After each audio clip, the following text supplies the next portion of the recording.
Hello, good afternoon.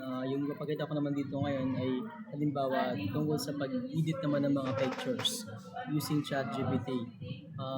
Halimbawa doon sa graduation pictorial, pag may mga student na hindi nakapunta doon sa pictorial for emergency or very reasonable naman yung mga reason nila.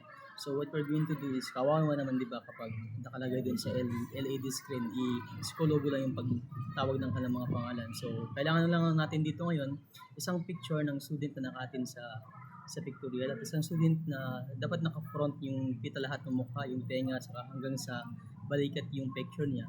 Tapos ito yung command na prompt natin gagamitin. Replace the face in the first picture, stud 1, with the second picture, stud 2. So ito yung stud 1 na file name, ito yung stud 2 na file name para mas malinaw at mas klaro. So after that, naka-generate na agad si GPT. So from this picture, at saka ito na yung nakuha niya. No? Then another is ito pang isang sulit na hindi rin nakaatin ng pictorial. And ito yung output. And another din po, magdagdag pa tayo ng isa. Student 5 ito. This is the student din na hindi rin po nakaatin ng pictorial.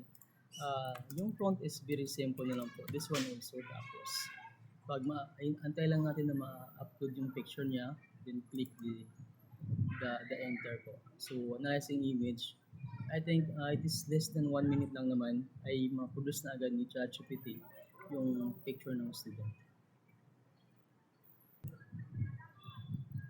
So, in less than a minute lang po ay na-produce agad. So, depende din po sa bilis ng ating internet, no?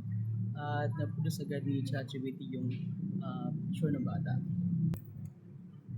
Yes, ito po. Ito po yung binigay na picture niya. At saka ito naman po yung output.